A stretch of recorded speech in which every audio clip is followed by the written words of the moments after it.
Hello everyone, Black Neil Fox here, and welcome to another Genshin Impact walkthrough. Now the last time we were able to stop all old classmates and then to his hive mind, and now we're gonna start doing another character story quest. And we're gonna do Dehya's story quest. If you guys enjoyed the video, please like and subscribe for more.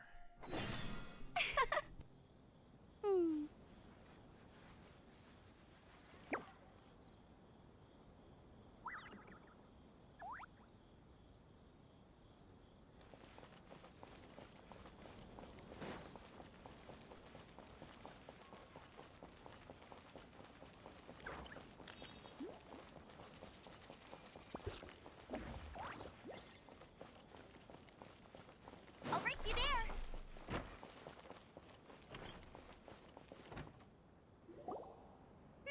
Paimon's trying to remember. What else did we put on our shopping list? Oh, what a mouth-watering smell. Paimon would know the aroma of biryani anywhere. Let's go get some. We can still add it to the list. Well, if it isn't the Traveler and Paimon. Wasn't expecting to see you here. Hello there. Oh, it's been quite a while. So you two are still hanging out together. Dehya, didn't you say last time that you were gonna head back to the desert? I said I was going to resign from being her bodyguard, not that our friendship was over. We're still the best of friends. The Homayanis also still post jobs from time to time. Their pay is always generous, so me and the other mercs never pass them up. I told Dehya to just stay at our place when she took one of those jobs a few days ago. My parents were delighted. They even said that it always felt like we were missing someone whenever Dehya wasn't around. That sounds like something they would say, all right. They're always so welcoming. Anyway, the job is already taken care of, so I was gonna head back to the brigade as soon as I finished a little shopping. But the master kept insisting, and I ended up staying for another day. You can stay for as many days as you want, Dehya. Father hasn't even gotten around to treating you to his best dishes yet. You know I'm not the kind of person to stay put in one place like that, my lady. Don't worry, though. There'll always be next time. But she said they'll treat you to the best dishes. Paimon can't believe you can still refuse that. But wait. Didn't you say last time that you would take me on a trip to the desert? Why don't you just take me with you today, when you leave? There are so many places I still haven't visited yet. I'm sorry, my lady, but no can do. There's still a few things I need to take care of back at the brigade. Besides, the desert hasn't exactly been the most peaceful place lately. Oh, come on. Not this again. That's also what you said last time and the time before that. I know, I'm sorry. Just give me some more time, and I promise I'll plan the best trip ever for you. All right, fine. To be perfectly honest, it's not that I wanted to go, it's more like I feel like something is off about you lately. Ever since you first set foot on the estate a few days ago, you've been acting anxious and even paranoid. Have you been delaying our trip because you've run into some kind of trouble? Nah, are you kidding? You're worrying too much. Would you swear on that? Friends shouldn't lie to each other, you know. I wouldn't pry any further if you're willing to swear on what you just said. But if something really is bothering you, then just tell me. You know I'll help you however I can. Oh, looks like Dunyarzad was onto something. You're too perceptive, my lady. Seems I can't hide anything from you. I just thought that nothing good could come out of telling you about the messy happenings of mercenaries. Knowing too much only leads to more trouble. Mercenary life is a dog-eat-dog world where Mora reigns supreme. Everything operates on a completely different set of rules. That doesn't change anything about what I just said, though. We're still friends, and I can only support you if I understand what's bothering you. My lady, You're not gonna stop until you drag it out of me, are ya? Alright, I'll share what I know. Let's go somewhere else first. This isn't exactly the best place for a discussion. Okay, let's talk here. Just try not to draw any extra attention. As you may already know, the Eremites have both a lot of mercenaries and a complex organizational structure. Many mercs are no different than me, just going around looking for jobs to earn some mora. My brigade is called the Blazing Beasts. We're not a large group, but every member is loyal and brave. However, not all Eremite brigades are like mine. Some are willing to cross all kinds of lines for the sake of mora. The most notorious is a faction known as Deshret's Relics. Deshret's Relics? Judging from the name, they must really look up to...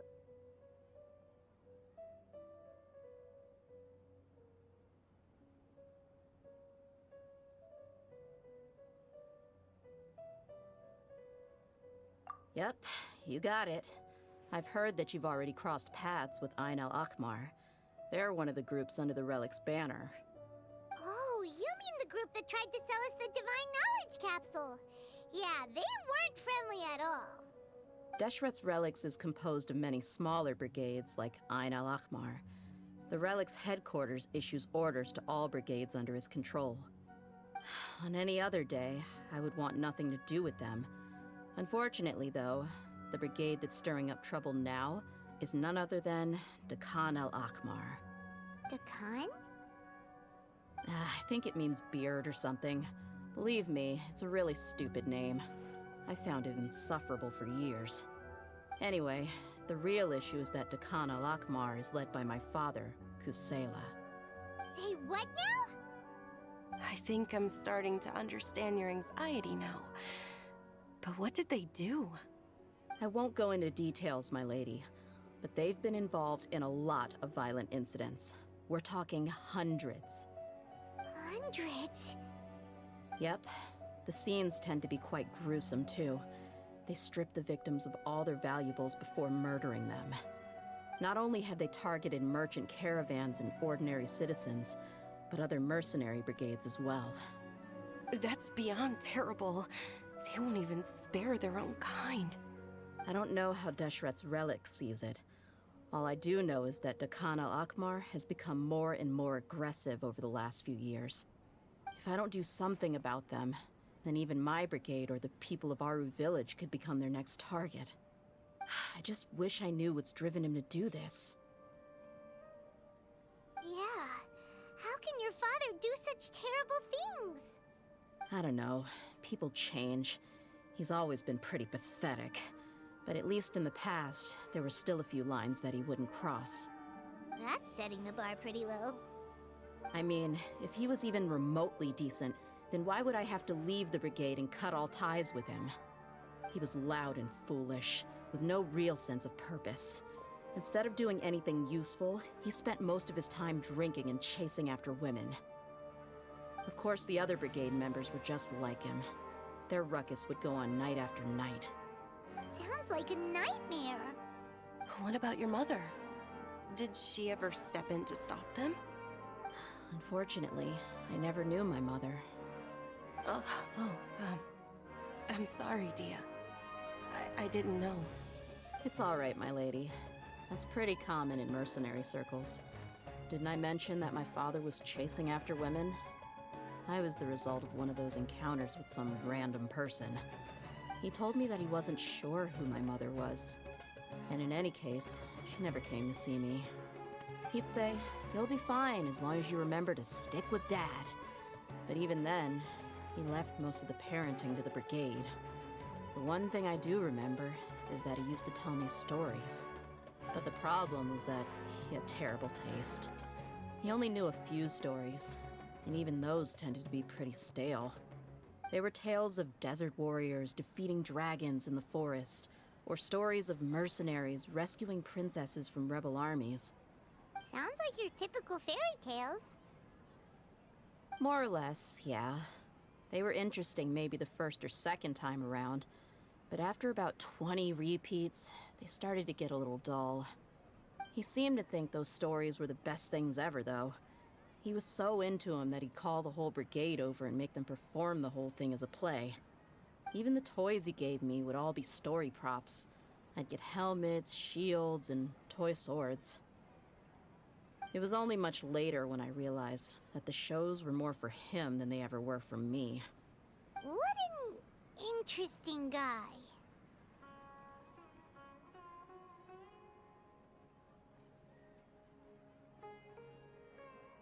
Yeah, I've always found him pretty childish, but that was something I could just shrug off. I had no reason to despise him. Until I grew up and learned the true face of Deshret's relics for myself. Looting, blackmail, violence, and fraud. They not only accepted such heinous acts, they would even openly boast about them. No one in the brigade was any kind of hero. Instead, my father and his cronies were more like the bad guys that needed to be taken down. Did they really think that as long as they didn't do any of that stuff right in front of me, I would never know? I think I can understand your feelings. The difference between perception and reality must have hit hard. Yeah, but don't worry, my lady. It's all water under the bridge to me now. I had a huge argument with my father and left that place behind for good. I'm not investigating them due to any bitter feelings I still have towards my father. I just want to protect those that are close to me. Yeah, I told the boys to gather as much information as they could. Most of the reports concern violent incidents, but there's also some talk of smuggling. I see. But isn't this investigation incredibly dangerous? It is, but every mercenary lives life on the edge. It's a lifestyle that I enjoy. That may be true, but it'll be impossible for those who care about you not to worry. Well, now you get why I didn't want to share any of this with you. What should we do? They both have valid concerns.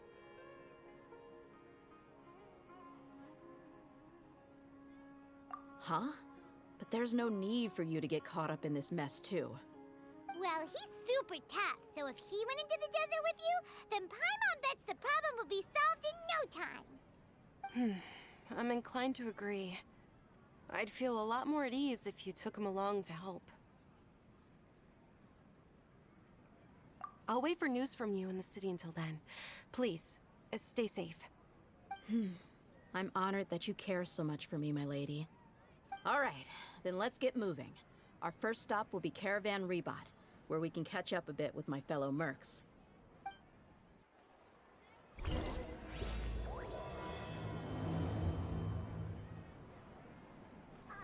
super awesome. Please be careful. I'll stay in the city and wait for news from you. Just don't do anything reckless, all right?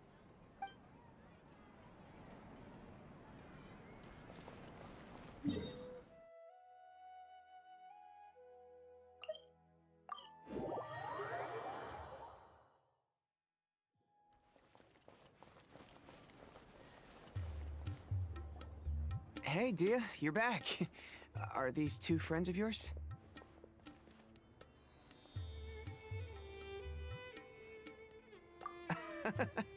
Likewise. There's no need to be so formal with us. We're a pretty casual crew.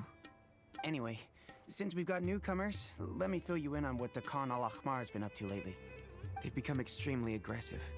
Apparently, even their own now have become acceptable targets. They even attack other relics brigades, just the same as any other mercenary brigade. Even the most ferocious beasts still protect their own. And it sounds like they've thrown that straight to the wind. That's right. Once they've collected enough loot off the other mercenaries, they sell it off to a different brigade, or turn to merchants on the black market. A portion of their profits is immediately exchanged for more food and weaponry to be used in their next violent operation. That's terrible. Yeah, and it really makes you wonder why they're so desperate for Mora. A few days ago, Isham and I trailed them for a while, and even disguised ourselves as merchants to conduct trade with them. We were able to learn a few things from the exchange. Rather than saying they're out to plunder and hoard Mora, it'd probably be more accurate to say that they're experiencing an internal power struggle. Wait, A power struggle? You heard me right. The vast majority of their victims are mercenaries from the other brigades of Deshret's relics. If their only goal was Mora, they could have gone after anybody. The targeted nature of their attacks points to a power struggle between the different brigades within the relics. That's the only plausible explanation we have. Unfortunately, we weren't able to find out anything more specific. It seems they're also trying to keep things under wraps. Oh, one last thing we discovered was that over the past few years, as the Khan al-Ahmar became more and more active, Deshret's relics as a whole became a lot weaker.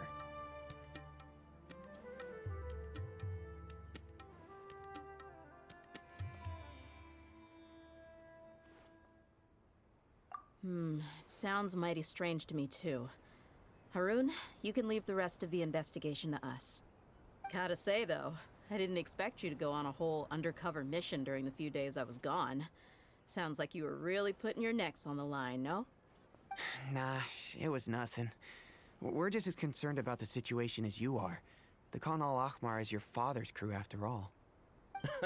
What he said. Besides, Dehya, haven't you done more dangerous things than all of us combined? What we did is nothing compared to your experiences. Yeah. And while they went to talk with Khan al-Ahmar, I took a look at the last camp they attacked. Any survivors of the attack were already long gone. There was nothing of value left in the camp. Ah, Hisham and Khalaf. You're here too. We rushed over as soon as we saw you come into Caravan Ribat. Although this new friend of yours looks a little green behind the ears, I'm sensing a special vibe from him. Now that we know you'll have a capable partner with you, we can also rest easy. Hey, what about Paimon? Feel anything special? Oh, you're also planning to tag along with them? Of course! Paimon is the traveler's most important guide. Wherever he goes, Paimon will follow. Oh. In that case, then you'd better take care of her too, Dehya. Don't underestimate Paimon! Don't worry about her. She may look tiny and helpless, but she's been through just as many battles as the Traveler here. Even if she had only survived on sheer luck, then that alone would still make her quite formidable. I had no idea. I guess I shouldn't judge by appearances. Oh, one other thing, Dehya. When you're free, why don't you update the deputy about your upcoming schedule? We held another recruitment event a few days ago, but everyone only came to see the Flame Main. You weren't around at the time, so people were pretty disappointed to only find our crew of rough, unkempt guys. The deputy put a lot of effort into the event, but it was basically for nothing. Only a few people chose to stay, and that really got to him. Sorry to hear that. I'll be sure to bring him some great liquor next time. I left in a hurry and I couldn't make it back in time for the event. Gotta admit, I can understand their disappointment, though. You're our brigade's main selling point, after all. Now, if only the deputy could figure out a way to bring a few more smoking hot members into our ranks. Keep dreaming. Remember the last time I invited a couple gals into the brigade? You all just froze up with your mouths gaping like a bunch of scarecrows. The awkward silence and weird expressions left quite the impression on them. They were originally interested in joining us, but after that, they both told me they were too uncomfortable to stick around. Hey, didn't we agree to never bring that up again? Huh? Wait, are you serious? Why have I never heard about this? I don't think you were part of the brigade yet. Are you kidding me? I missed a once-in-a-lifetime moment like that and you weren't even gonna tell me? All right. We can tell you about it later. Now's not the time. Hey, don't you try to change the subject. You and Hisham get your butts over here and tell me everything right now. Are they always like this? More or less. There aren't many rules or graces when it comes to mercenaries. We're used to just speaking our minds. If someone starts getting under your skin, you just yell right back at them. And if that doesn't put an end to it, then you just challenge them to a fight. But we also don't tend to take many things too seriously. Being direct and getting it all out of your system as soon as things come up is better than keeping everything bottled up, never talking about it. That's also why I never spare their feelings when I talk to them. If I want to laugh, I'll laugh. If I'm angry, then I'll unload on them. It's hard to stop once you get used to it. Though, I can never do that when I'm with the Homayanis. Hey, knuckleheads! Can you at least tell me the rest of the intel before you go back to your bickering? Yeah, you hear her, Holloff? Told you we gotta focus on the investigation first. I drew up a map. Right here is the spot. There you'll find the merchant caravan responsible for getting rid of Dakan al-Ahmar's looted goods. All you gotta do is wait and ambush them in the evening. They'll have no idea what hit them. Perfect. Thanks for that. Be sure to pass my regards to everyone else in the brigade as well. Will do. You stay safe, Dia.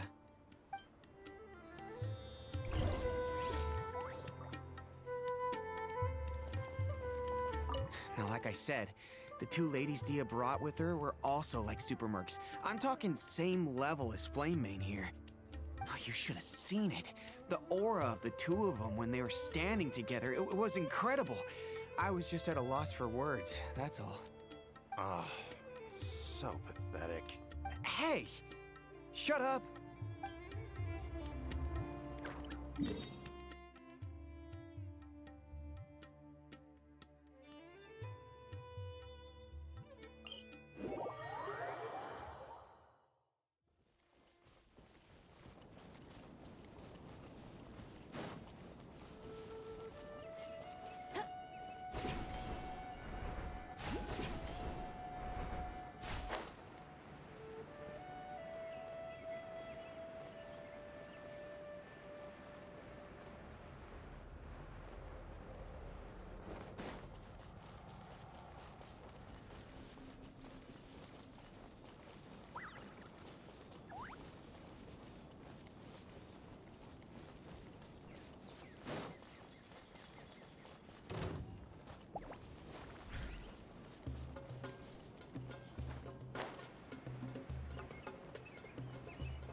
This should be the place. Let's find a spot to hide and bide our time. It's gonna come down to a fight one way or another, so let's all be careful. No need to worry. He knows his way around a fight. I'm not worried about that. What I meant is that we probably shouldn't go too hard on the enemy. After all, we still need to get information out of him.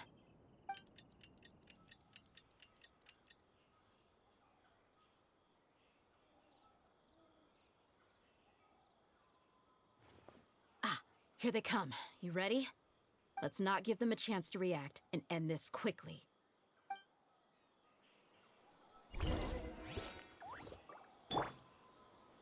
Let's dance.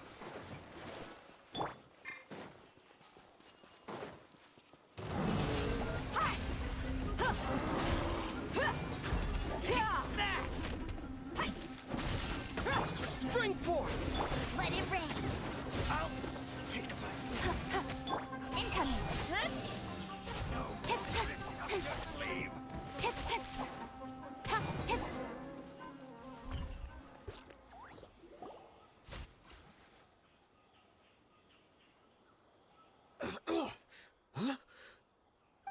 You're... the Flamemane. Good.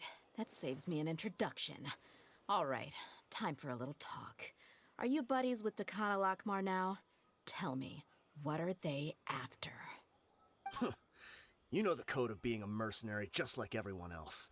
The first rule is to never divulge key information about our employer. What makes you think I'd talk? That might have worked on an amateur, but I know you're just looking to protect your reputation. Think about it, though. What's your reputation worth if you won't have the other tools you need to succeed in this line of work? Tools like, I don't know, your limbs or eyes? You've got 5 seconds.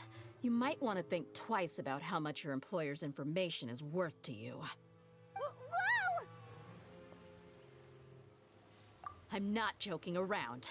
We can do this the easy way or the painful way. 2 seconds!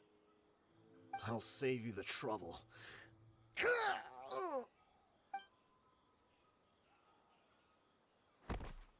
Huh? Are you crazy? He tried to bite off his own tongue. Quick, search the area for any first aid supplies.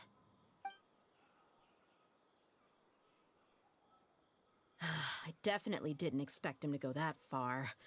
Thankfully, the wound wasn't too deep, and he just passed out from the pain. But why would he be so extreme? I just wanted to test his mettle. You can get a lot of mercenaries to talk just by threatening them. I didn't expect him to be willing to go through so much pain just to deny us some intel. Well, he's out cold for now. We could wait for him to wake up, but maybe it's not a good idea to interrogate him any further. What should we do? Yeah, don't worry about it. It'll be a waste of time to interrogate him again after that. He might just hurt himself again if we start asking. There are lots of goods around here. Let's search the area. Maybe we'll be able to find something. I'm really sorry.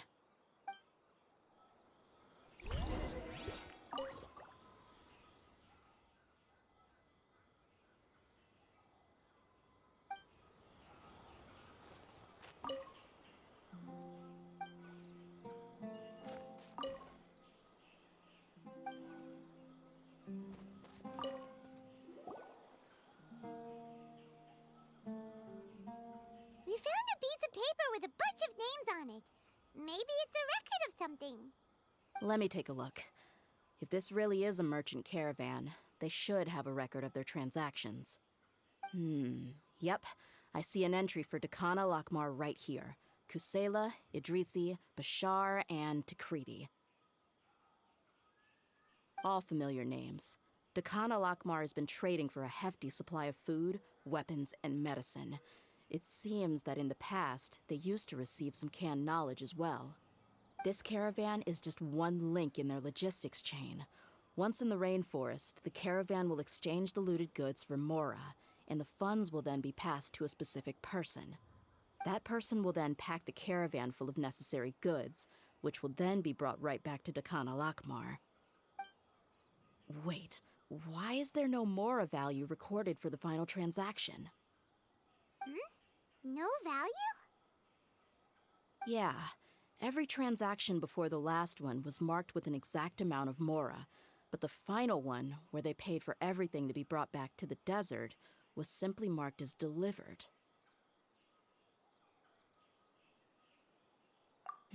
Perhaps.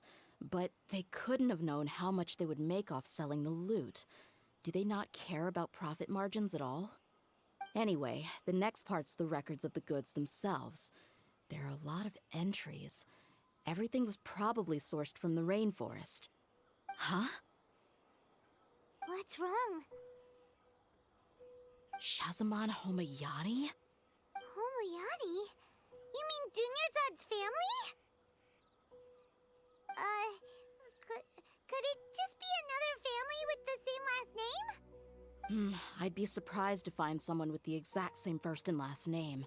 Shazamon Homayani is Dunyarzad's father, and the head of the Homayani family. Just what the heck is going on here?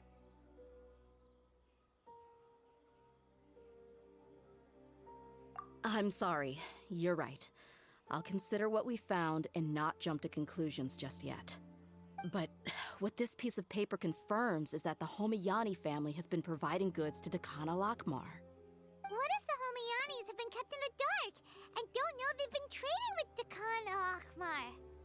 That's a possibility, but if that was the case, why is this caravan specifically named Shazamon as their person of contact? They could have just as easily bought goods such as food and medicine directly from Caravan Rebat or Port Ormos.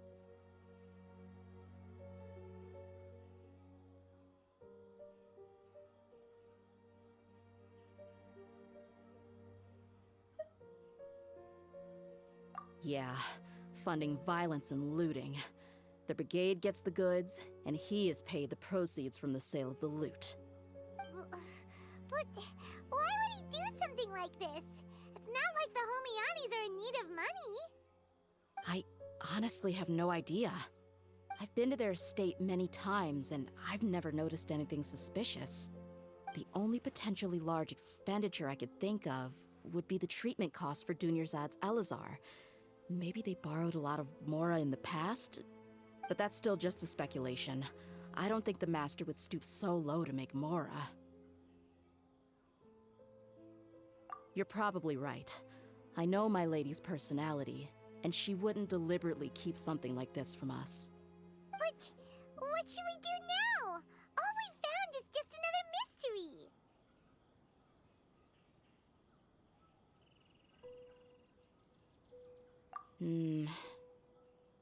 If you ask me, we already have no choice but to confront her about this.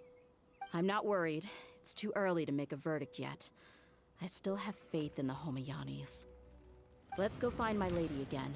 We'll tell her everything and see if she's willing to lend us her support.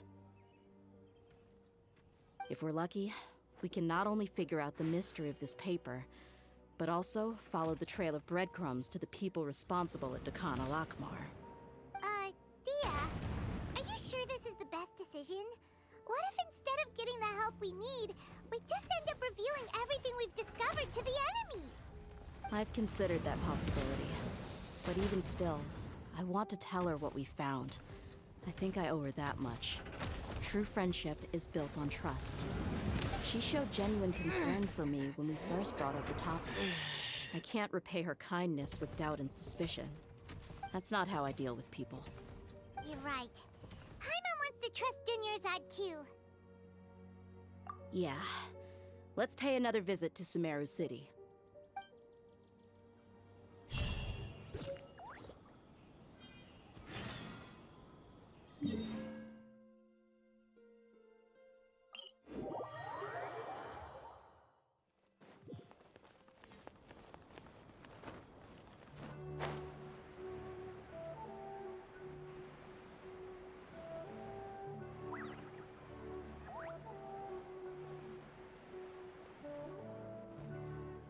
We're back, my lady.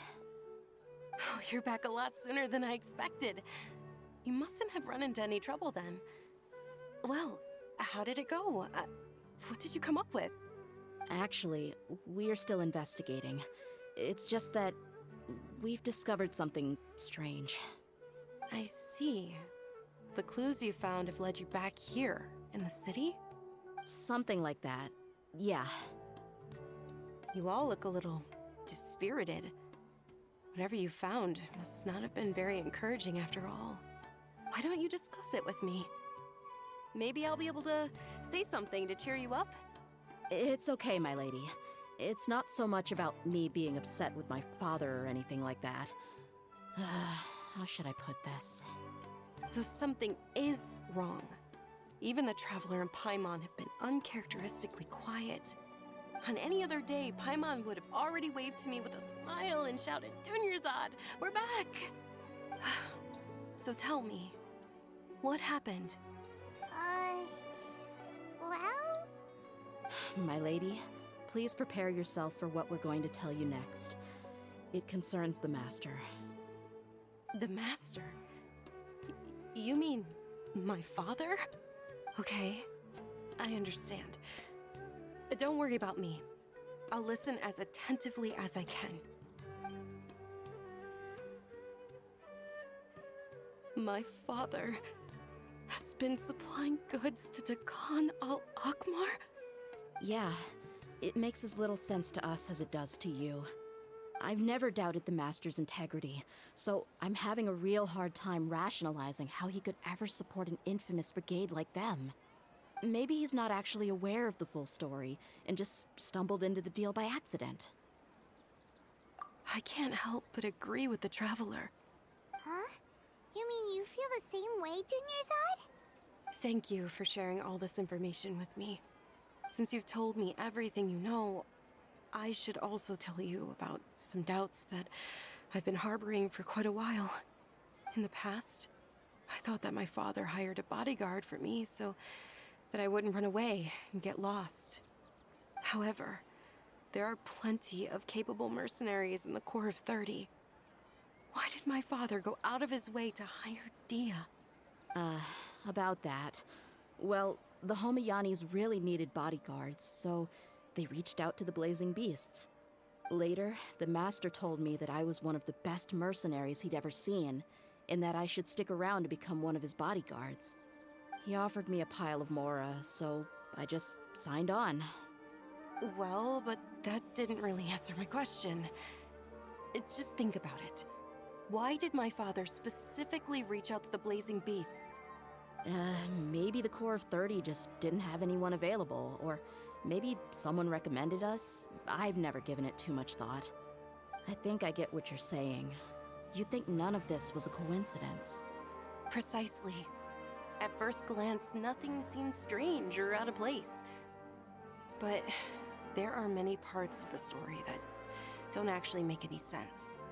If my father had always been in contact with the Khan al-Akmar, then it would make sense for him to bring Dia into our house. You mean the goal all along was to get Dia to be your bodyguard? No, that's too much of a stretch. I cut all ties with my father a long time ago. He has no control over my life anymore.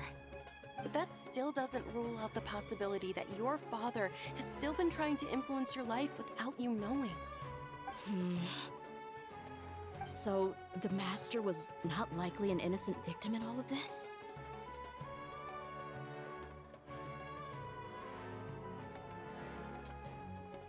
Sorry we put all this on you so suddenly, Dunyarzad. It's okay, Paimon. I should actually be thanking you. Regardless of his reasons, if my father has truly been funding a violent group of mercenaries, then it's my duty to bring him back to reason. But is that really the right thing to do? My father has committed many atrocities and deserves all the punishment that he has coming to him. I have zero sympathy for him. You may call me an ungrateful child, but my feelings will remain the same. However, the Homiyani family has treated me with nothing but generosity and kindness. If we decide to investigate this further, we could end up implicating the entire Homiyani family. I would be biting the hand that's fed me over all these years. Dia. It's all right, Dia.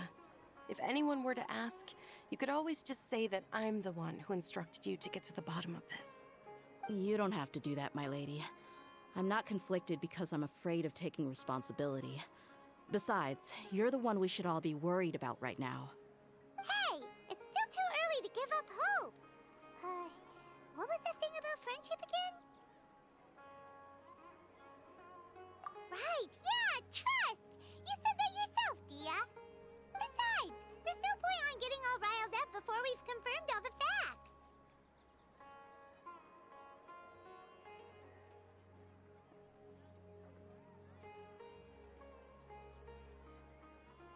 Thank you, everyone. That makes a lot of sense. I guess I should always remember the trust that I've placed in people. In which case, my lady, could you ask the Master to come out and have a chat with us?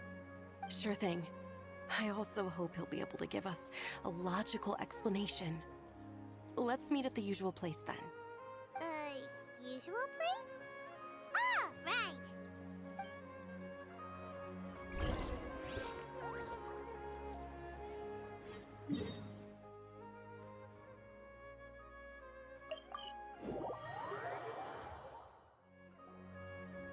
Thank you for coming, sir.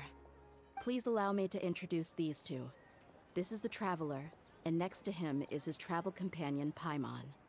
Ah, yes. My daughter has mentioned them from time to time. It's a privilege to finally meet them in person. But we may skip all the pleasantries for now. What is the important matter you wish to discuss with me today? Well, we wanted to bring this transaction record to your attention. There's something on this record that we're all pretty curious about. So, that's what you found. Huh. Seems like I can't keep everything from you much longer. If you wouldn't mind, we'd like an explanation.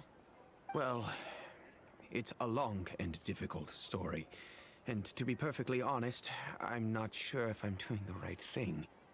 What I do know, though, Dia, is that the truth will bring you no solace. If anything, it will likely cause you a great amount of anguish. Wait, me? Yes. I understand perfectly why you came to see me. And I am touched by your collective commitment to do the right thing. But knowledge always comes at a price. And sometimes, as they say, ignorance is bliss. Your father, Kusela, and I both believed that. Of course, you have the right to seek and learn the truth, but I must warn you. The facts of this matter may reduce everything you've built for yourself into sand, blowing in the wind. If you must proceed, then Kusela's heartfelt efforts will also fade into the wind like a fleeting mirage. His heartfelt efforts? I'm sorry, sir, but I'm not sure I follow. I've made it this far in life without a single drop of my father's support. I have my own ideals and ways of looking at the world, as well as people and causes that I've chosen to cherish and fight for. None of these things have anything to do with him. I came here today to support you as the head of the Homiyani family. No warning will change my stance on that. I understand. Then let me tell you a little story. Our family once needed to take a trip to the desert when Dunyarzad was just a baby. Along the way, we were attacked by bandits. They had superior numbers and quickly overpowered our bodyguards. When all seemed lost, a group of passerby Eremites lent us their support. Those Eremites were Kusela's brigade, Dekan al-Ahmar. Kusela's men told me that the attackers were Eremite mercenaries, just like themselves. I was shocked. Why would Dekan al-Ahmar go so far to save us and not spare the fellow Eremites? Kusela was grinning and walked over to play with baby Dunyarzad. She was startled by his unfamiliar face and nearly started crying. Really? I never knew. He said that he had no particular reason to help us. He just took pity on us because he had a daughter about the same age. We started talking about our children, and I sensed that he was a devoted father. To repay his kindness, I hired his brigade to help out at our estate for a time and offered everyone generous remuneration. So, that's what happened. It was many years before I saw him again. I almost didn't recognize him the next time he came knocking on my door. The man I knew to be strong and healthy had been reduced to a shell of himself. He couldn't even walk anymore without his cane. So, what happened to him? He was perfectly fine when I left the brigade. I'm not too sure myself. The only thing that didn't change was his cheery disposition. He said there was absolutely nothing to worry about and that he had gotten into a fight. That was all. He then suddenly asked me if Dunyarzad, now that she had grown, would need a bodyguard of her own. At the time, Dunyarzad was going through a particularly severe bout of her Elazar. There was no need for her to have a bodyguard when she could barely leave the house. But he kept coming back to the topic. Come on, it never hurts to be safe. How do you know a bodyguard won't come in handy one day? I was completely lost at first, until he recommended the Blazing Beasts, and in particular, a mercenary named Dehya. So he was the one who recommended Dehya to you. Indeed. He didn't say it out loud, but it was clear that he saw Deshret's relics as an evil group who would eventually corrupt every member in their ranks. He was already beyond redemption, but he hoped that he would be able to detach his daughter from the vicious world of mercenary life. If Dehya could stay in my house and keep working as a bodyguard, then gradually her affinity for the desert would decrease, and she'd be able to leave her previous life behind. And that's why you offered her such generous compensation? Yes, but not just because of that. From the moment that he asked me for that favor, I also began to see Dehya as my own daughter. And that's also why I tried to persuade you to stay when you asked for permission to leave. I was willing to spend however much it took.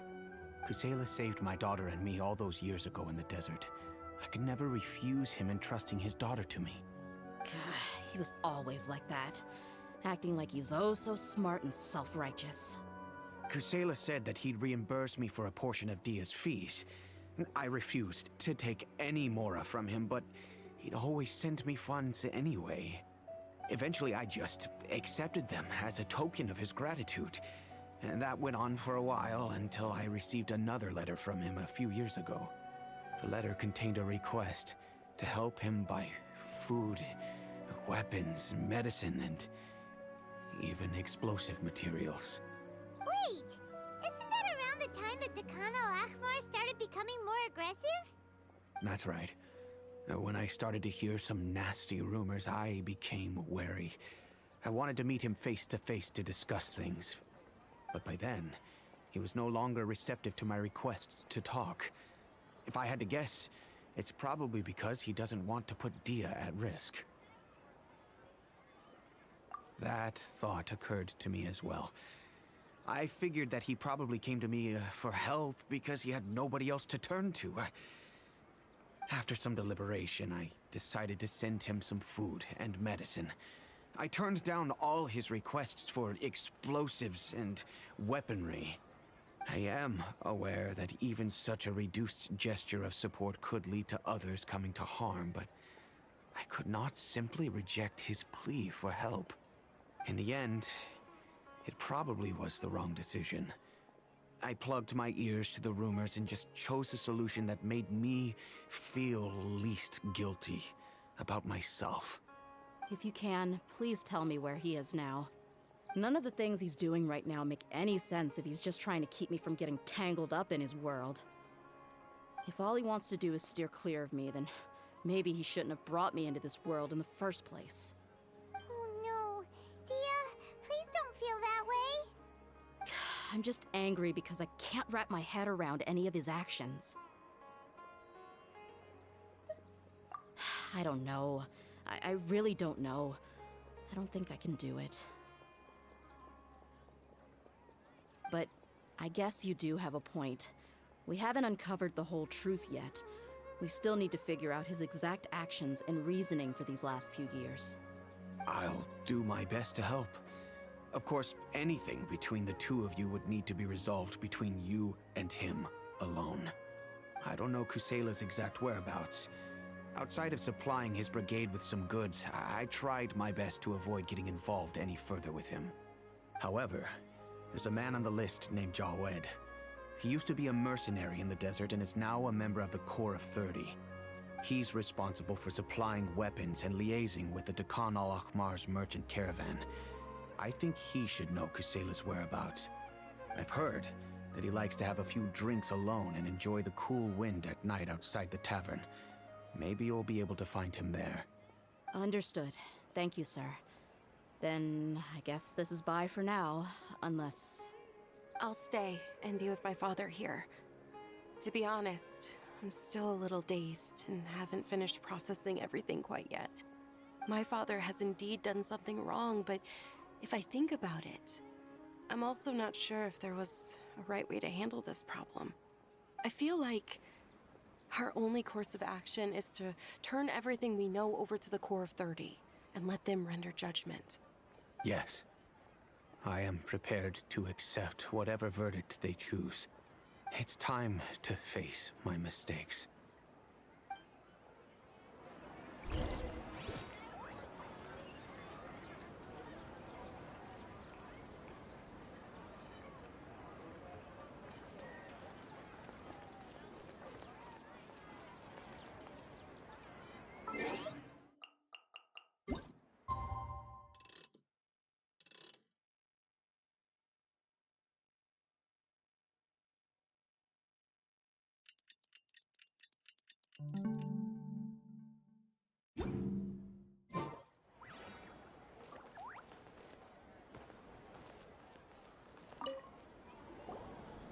Huh? Who are you guys? I know what you've been up to. Smuggling weapons to violent brigades in the desert while working for the Corps? Pretty bold, if you ask me. Shh. Keep your voice down. How do you know all that? Come with me. We should take this elsewhere. I'll be happy to talk things over once we're somewhere private.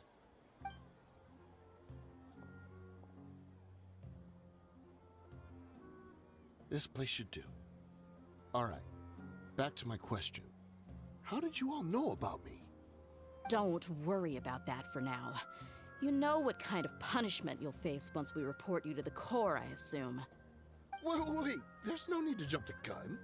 Let's talk this out. What are your terms?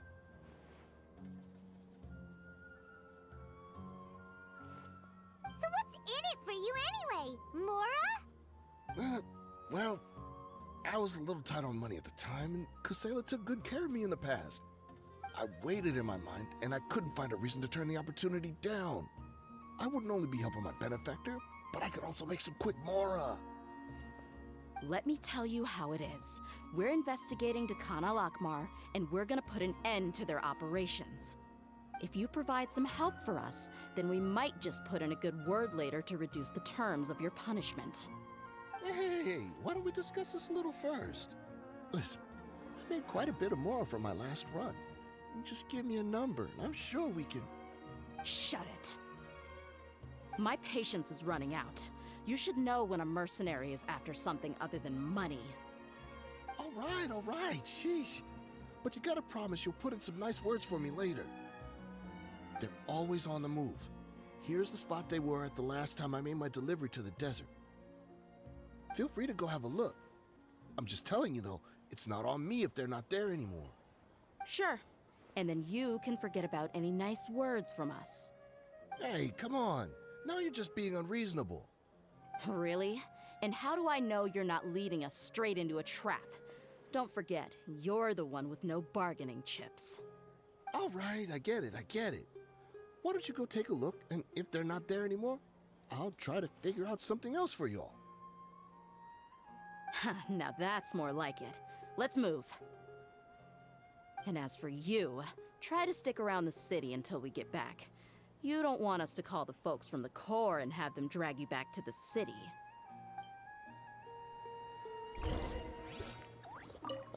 Don't worry. I'm not going anywhere.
Seems like we're in luck.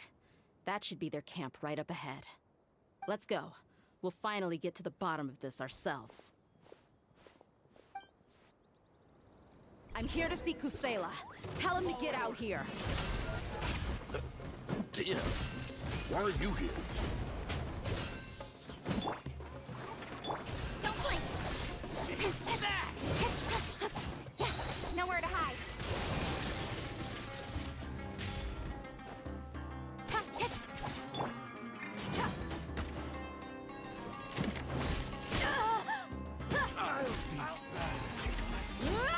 Look alive! Haven't you all done enough? Oh, so are you also here to stop us? Stay out of this. It's got nothing to do with you.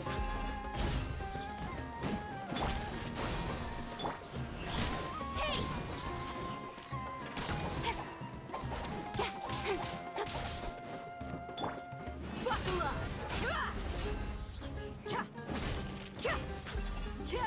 No escape! Speed of light!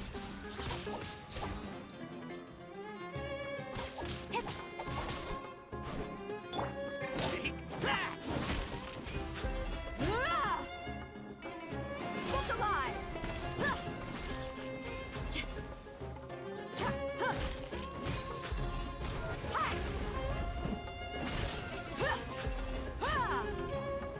Scatter! Incoming!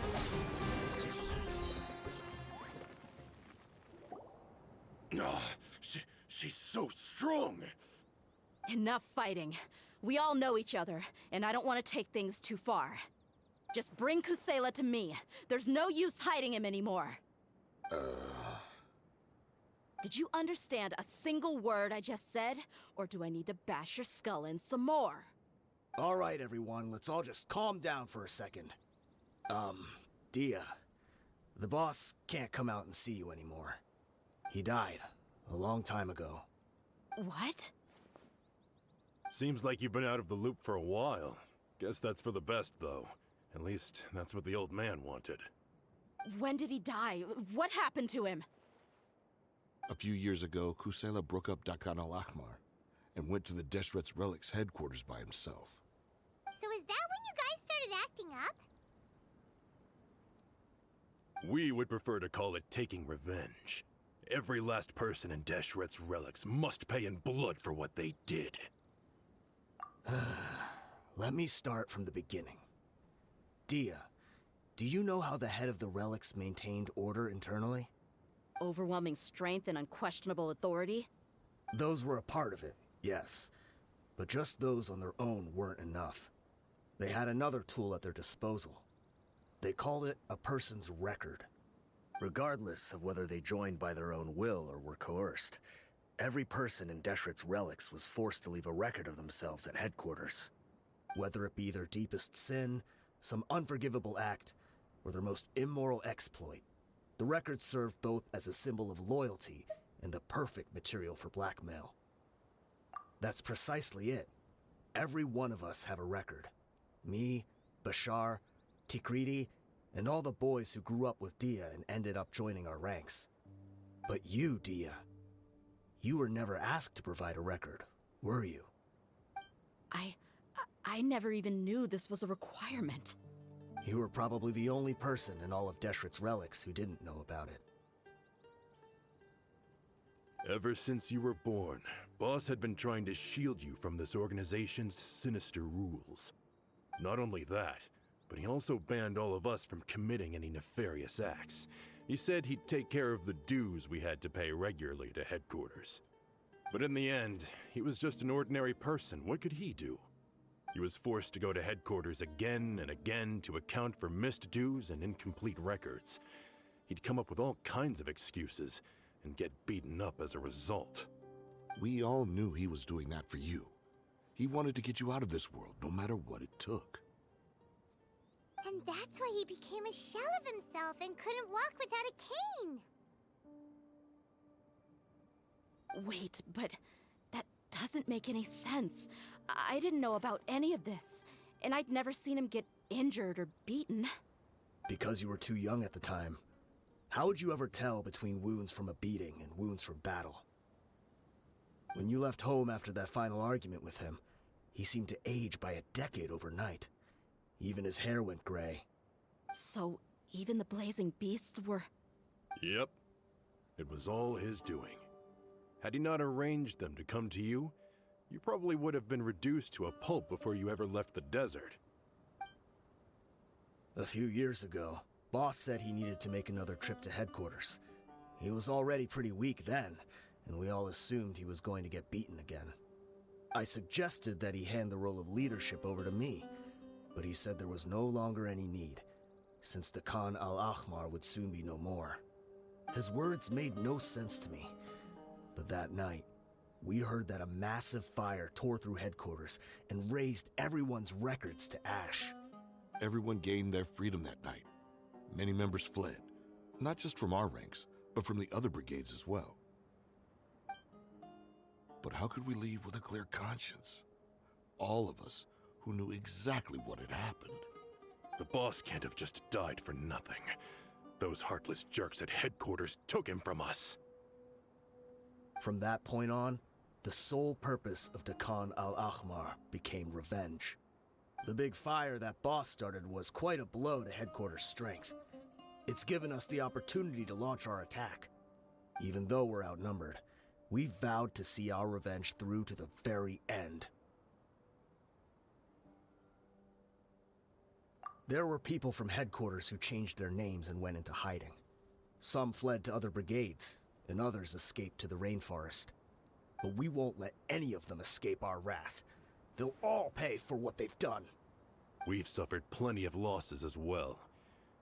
To keep going, we need an enormous amount of supplies, from food and medicine to weaponry and explosives. All we can do is exchange our loot from Mora, and then use that to get supplies. We forged Boss's handwriting and sent out many letters to his former friends. Thankfully, many people were willing to come to our aid. We were also able to attract many mercenaries who shared our goal. We've endured unspeakable pain to win many impossible battles. Deshret's relics have become weaker and weaker, and now we finally have an opportunity to directly strike their headquarters. Paimon doesn't know what to say anymore.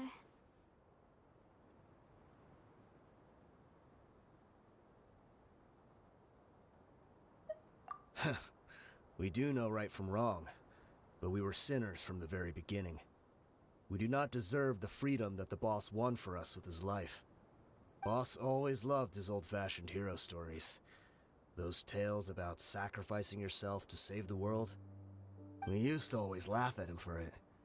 But in the end, he really went and lived those stories out himself.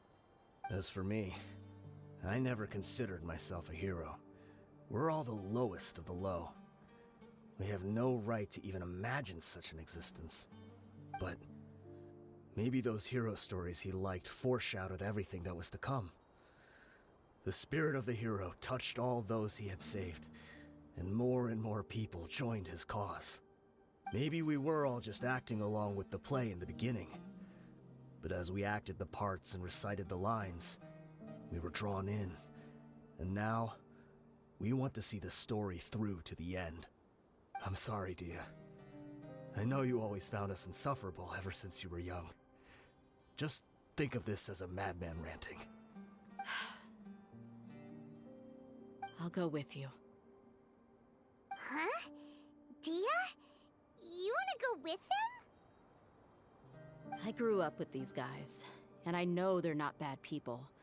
It's just that some situations get so bad that it's difficult to tell good from evil. All I know is that Deshret's relics must be destroyed. Furthermore, I want to go see the place for myself.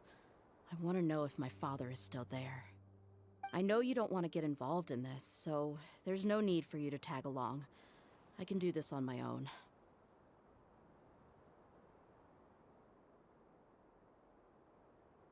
Yeah, Paimon feels like we'd only regret it if we don't see this through to the end. Thank you. We'll be a lot stronger together with you. I bet Boss would lose his mind if he ever knew you'd join us at the very last moment like this.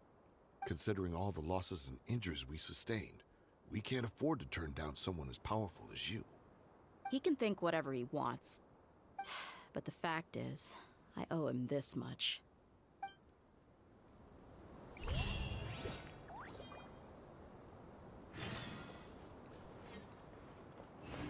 I guess it all comes down to this. What a bummer. I just had to get injured now, right before the final fight. Be sure to punch one of them for me.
Is this the entrance? We sure didn't run into much trouble on the way here. Should be.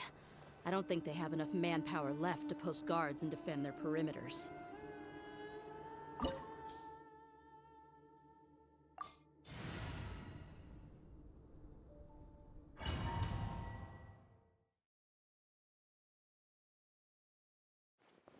Wow. Paimon didn't expect it to look like this on the inside. They should all be holed up in here. Don't know how many people they've got left, though. Who cares? We'll round up all of them. Still, we should be careful. Even if they've only got one shot left, it could still take us out. Yeah, we'll know what they're really capable of once we've landed some hits on them. Deshret's relics may have been a force to be reckoned with before, but their name means nothing now. Yeah, they don't stand a chance with you here. I'll take the lead. I've been here once before. You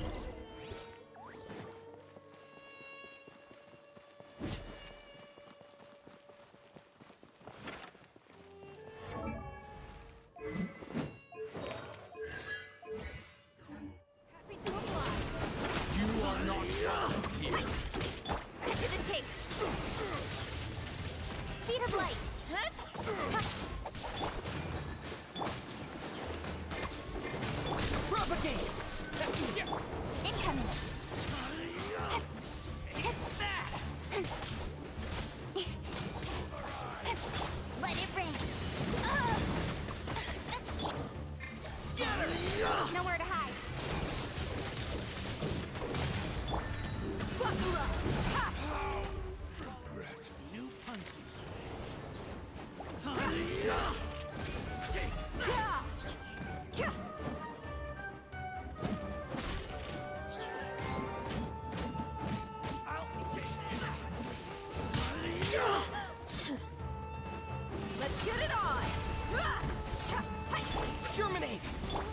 the show begin.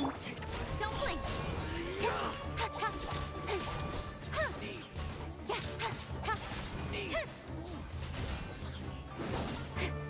Incoming!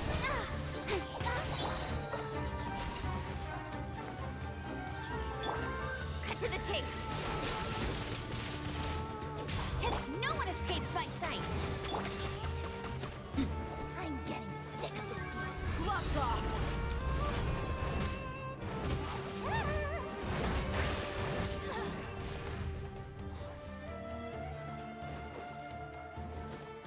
Book alive! Of the jungle!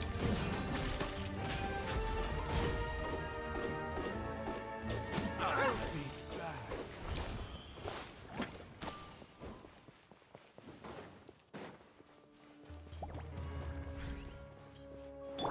Speed of light!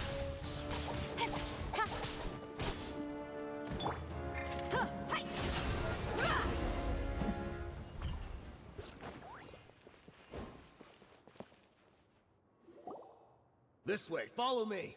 We're almost there. Wait!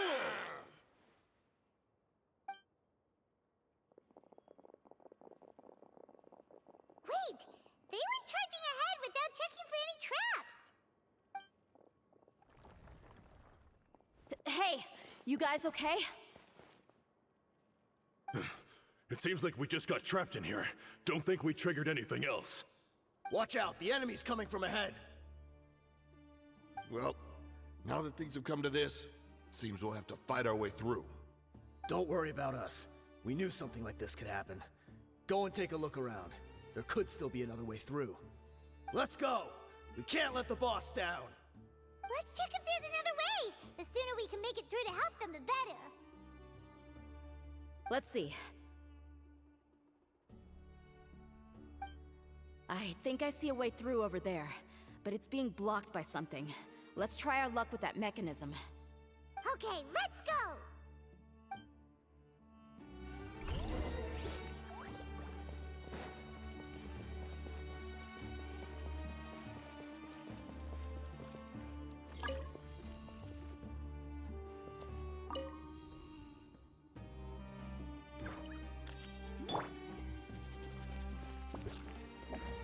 Ready, steady, go!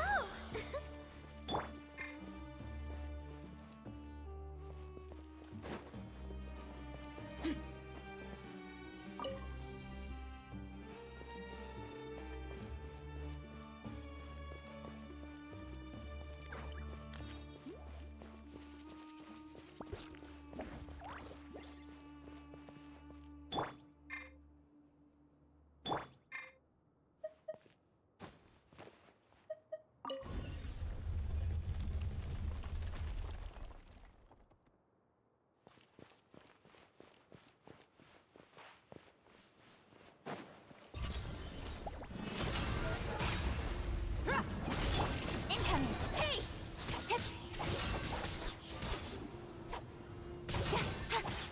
Propagate! I'll protect us. No escape! Nowhere to hide.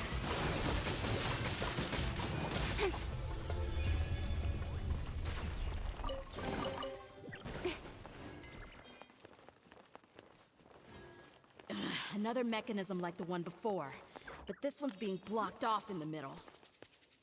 We just need to adjust it a little.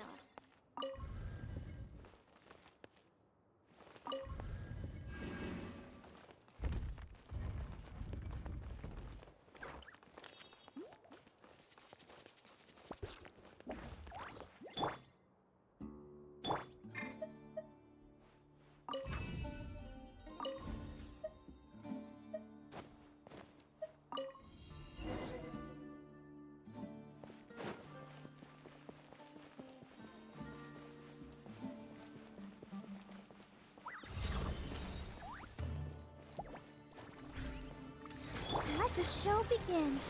Get him! Let's get it on! Hi!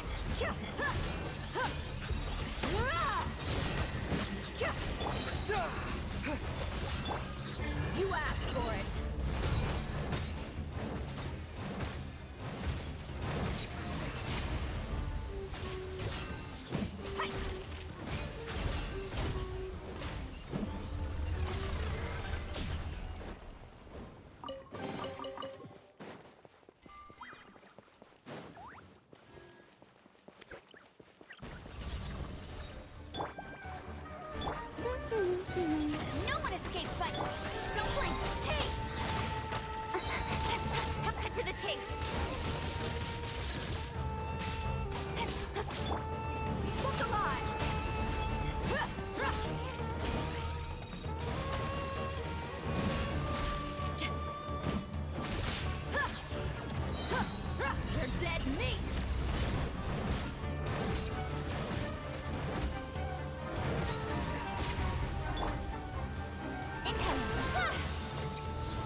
I wasn't expecting anyone to make it through from the other side.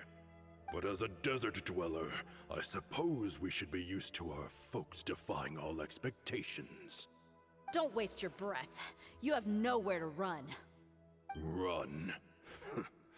Had I wanted to run, I would have fled 1,000 times already. I witnessed the golden age of Deshret's relics. Even if I could leave this place behind, all that awaits me now are endless days of humiliation and ruin.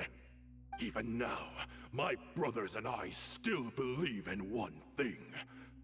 The greatest should never live to remember their fall. So you want to go out in a blaze of glory? Let us draw our weapons! We will show them the true power King Deshret bestowed upon his followers. They are but two, while we hold within ourselves the entirety of the relic's glory. Wave 1, charge! Eliminate them! Following orders. Close enough. Scatter! Don't blink! Take that! Buckle up! Ha!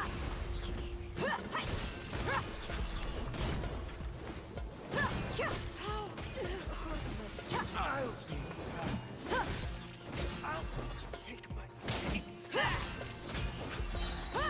Incoming! Hey!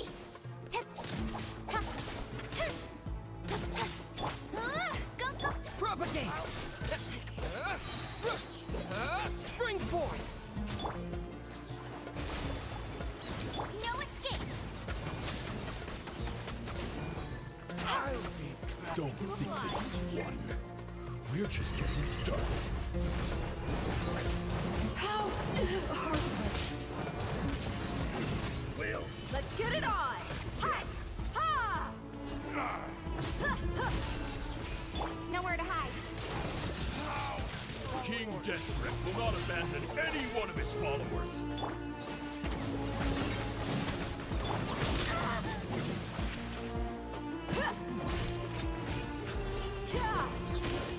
Scatter!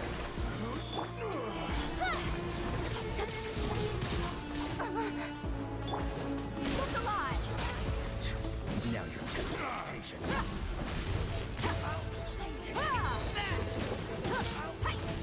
You're dead meat!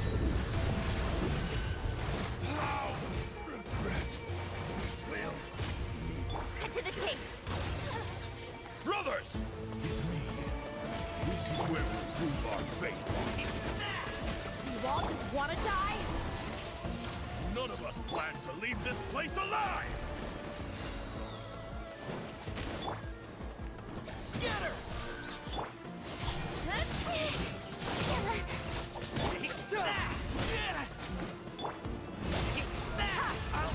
Take that! God of sand, your sacrifice is ready. No one escapes my sight. Hey! With sword comes shadow.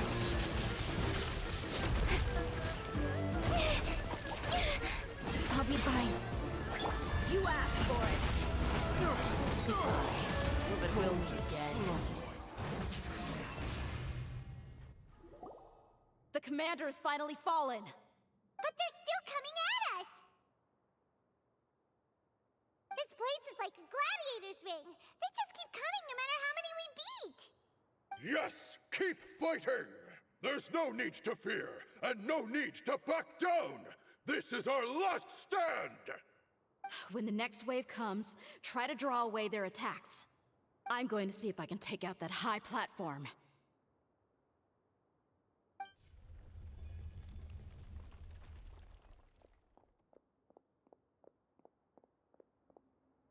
Get out of my way! Come and face me, Michel! Ugh, so they've broken through the front as well. Apologies, Lord Michal. They fight like absolute madmen. No matter how much we throw at them, they just keep coming for more.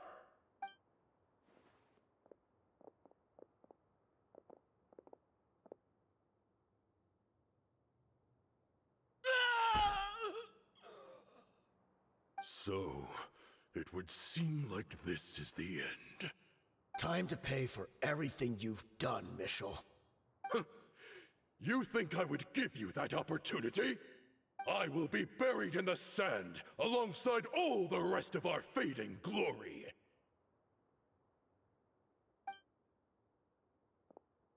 Hey, wait!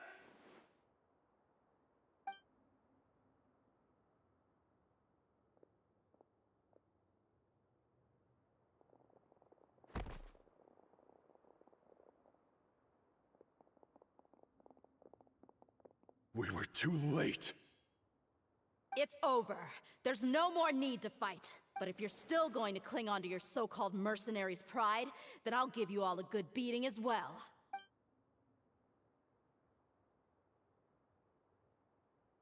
Hey, Dehya! I found the mechanism. I'll get you all back up here right away. Let's go.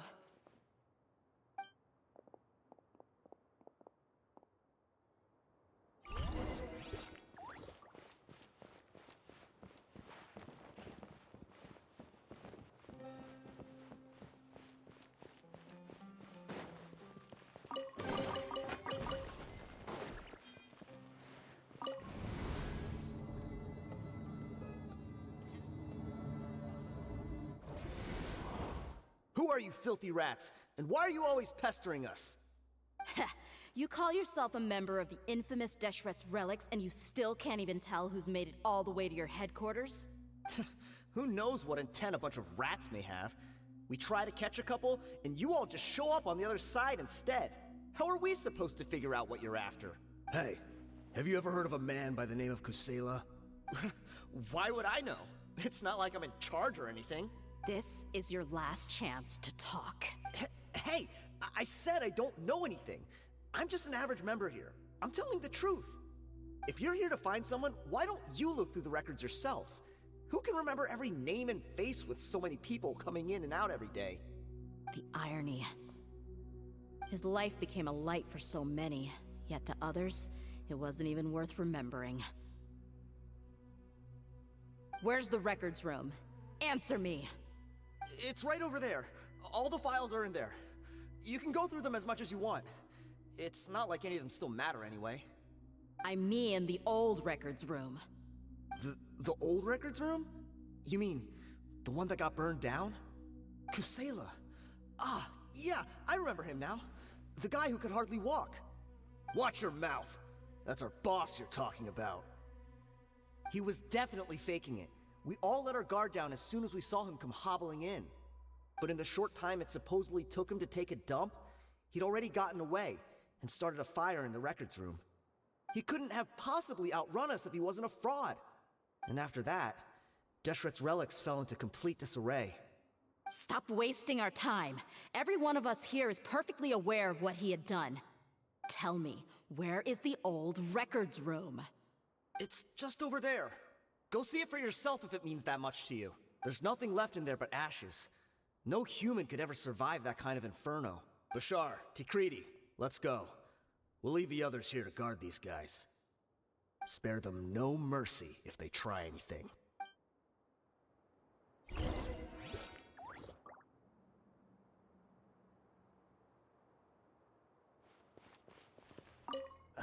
I've already told you everything I know. Can't you just leave me alone?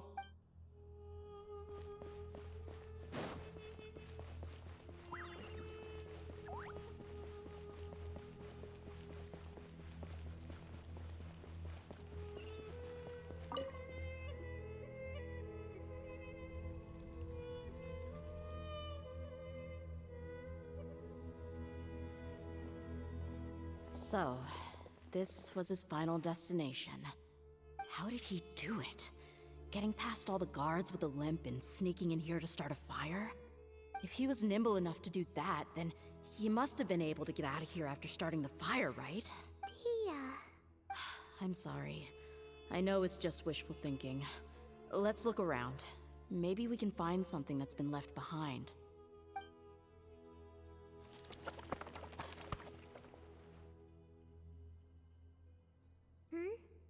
Is this a cane?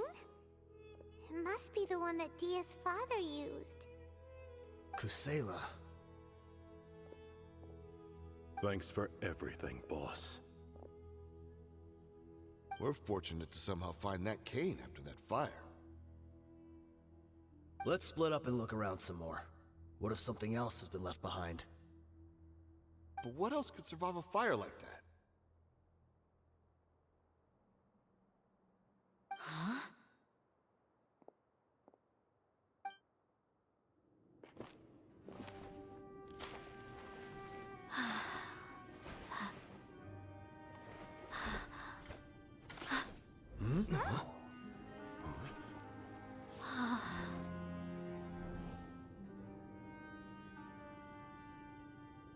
Thought so. Wait! Isn't that the toy sword you played with as a child?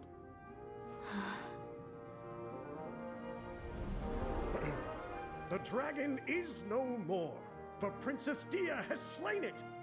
Its head now hangs above the city gates. Her bravery has brought eternal peace and prosperity to us all. Dia, come on. This is the most important line.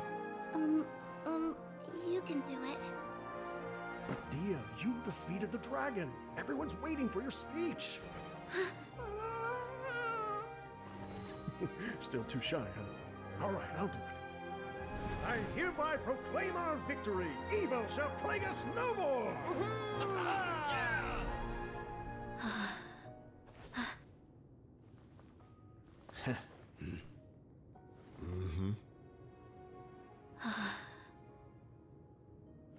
I hereby proclaim our victory. Evil shall plague us no more, Dad.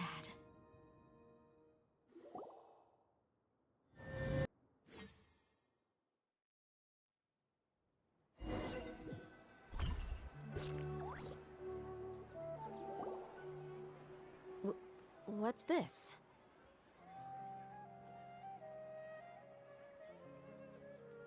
Don't you remember?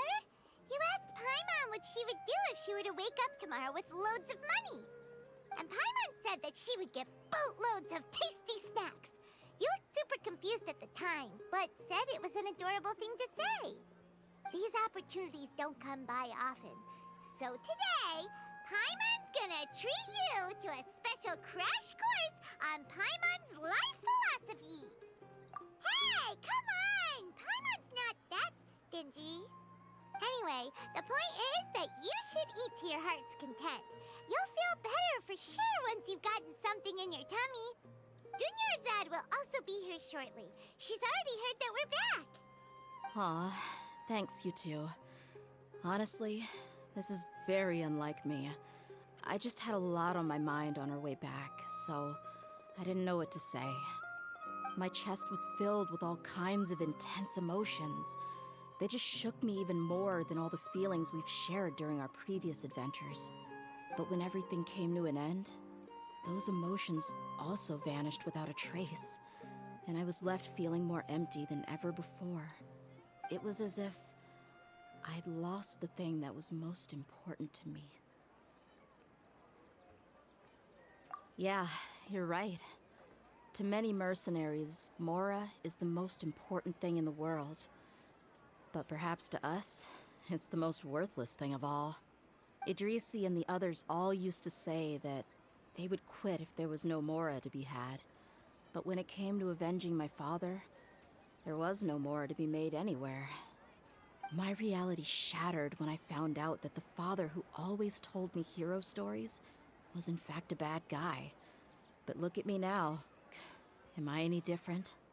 Despite all my promises about never forgiving him and never trying to understand him, I still went to such lengths to find out the truth, and nearly even shed tears for his sake. We're hypocrites, all of us. Yeah, you're right. It's just a pity that we often only recognize our true feelings after it's already too late. You're back! Are all of you all right? Ah, there she is. Yeah. Many people from the Corps of 30 came over, and I just wrapped up everything with my dad. All I can do now is wait for their verdict. Huh? Dia, you're looking quite down again. Paimon will explain. A lot happened while we were gone.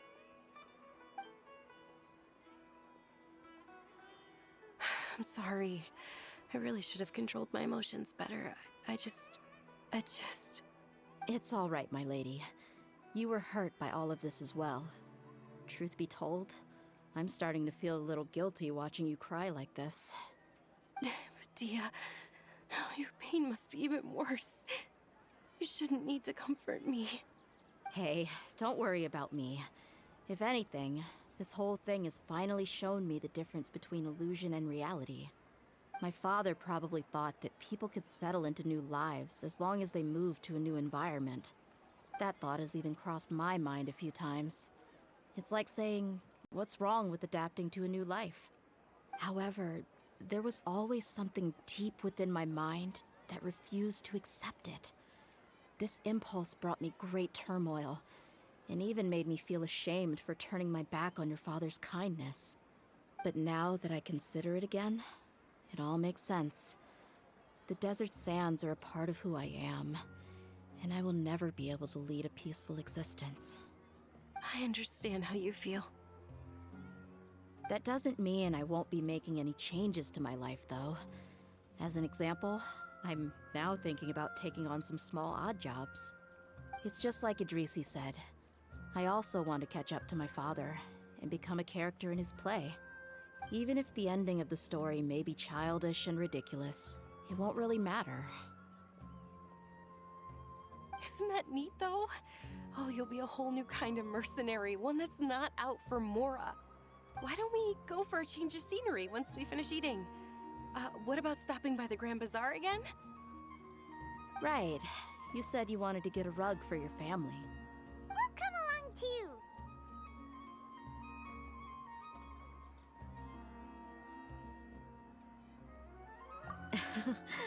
I can't thank you enough for taking care of me this entire time.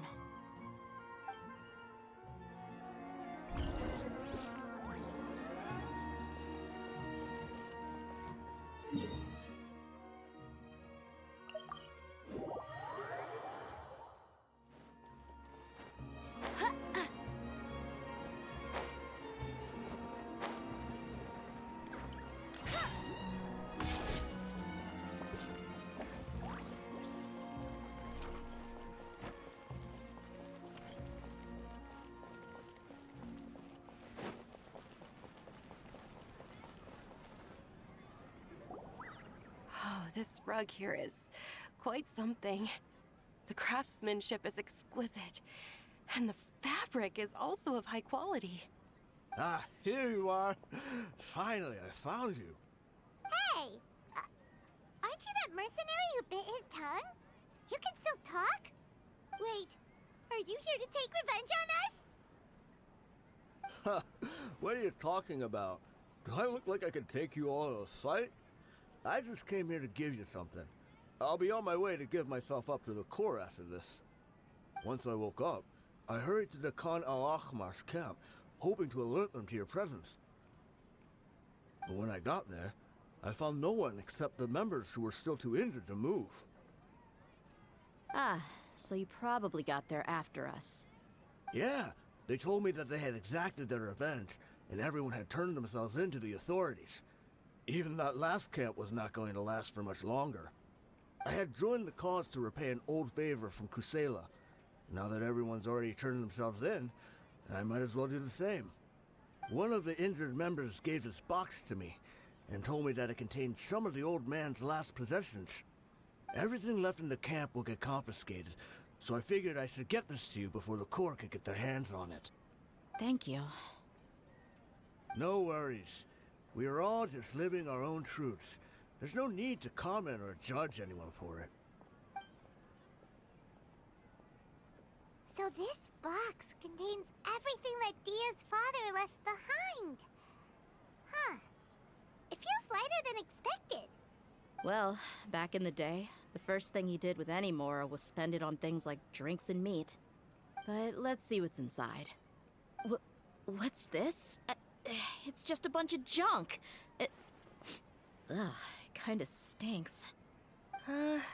Perhaps it's just been left unopened for too long. A handwritten copy of a storybook. The paper's already yellowed, and it looks like it's about to fall apart. It was against the Academia's rules to possess books for personal use. If he was going to break that rule, he could have at least copied something useful. That probably means this was really important to him. Ah, and here are a few bags of children's snacks. The packaging's completely deteriorated. Maybe that's where the smell was coming from. Did he get those for you? Yeah, but here's the thing, though.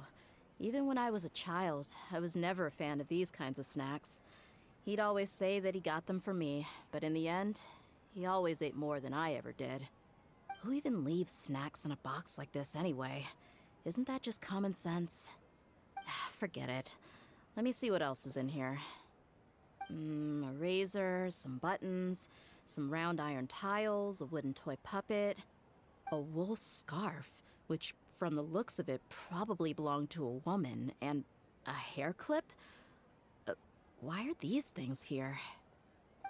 I'm suddenly feeling a little scared.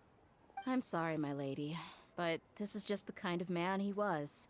He probably saw this box as some kind of personal trash heap and dumped any and everything in there.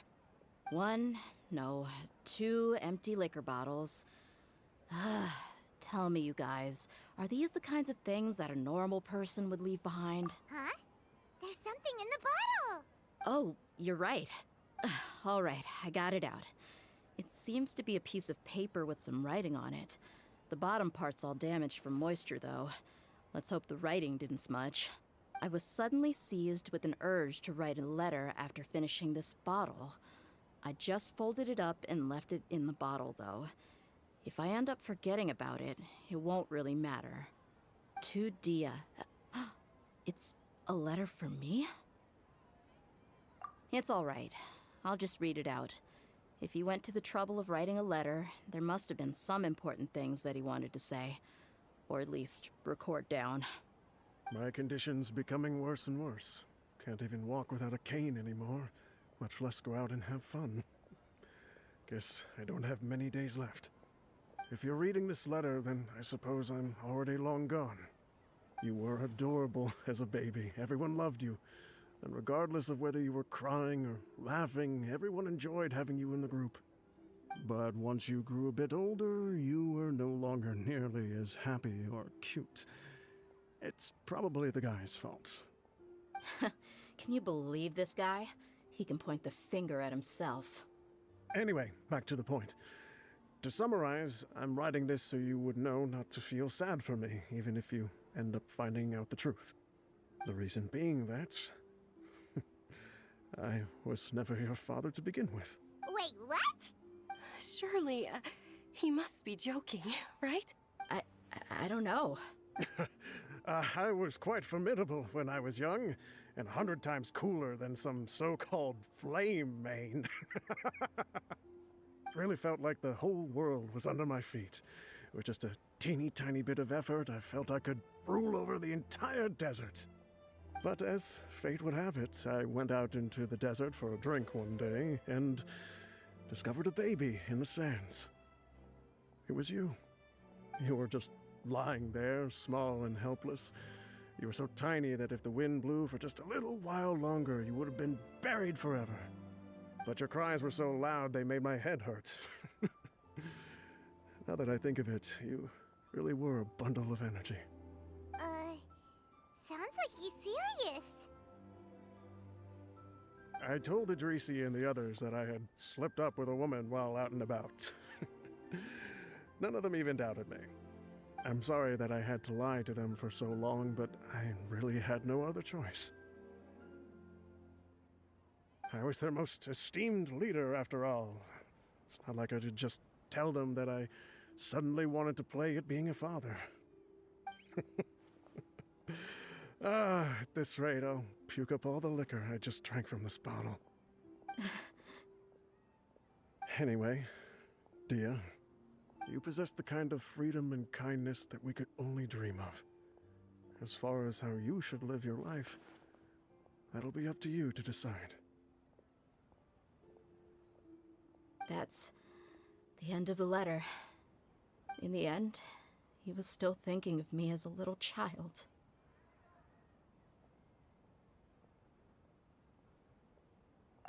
I suppose, or I would have suffocated under the sand a long time ago. He was a good father to you.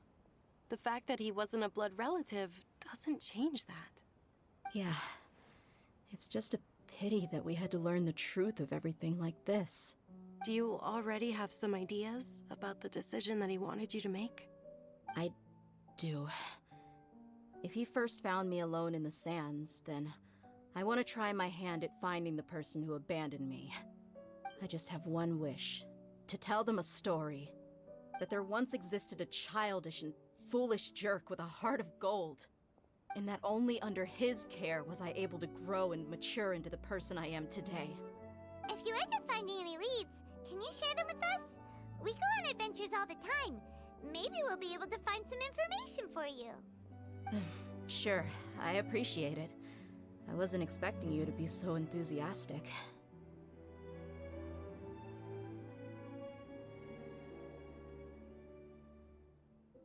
I'll help too. Thank you. All of you. Thank you so much. My life has certainly had its twists and turns, but I've always considered myself lucky. Because no matter where I've gone, I've always been surrounded by incredible kindness.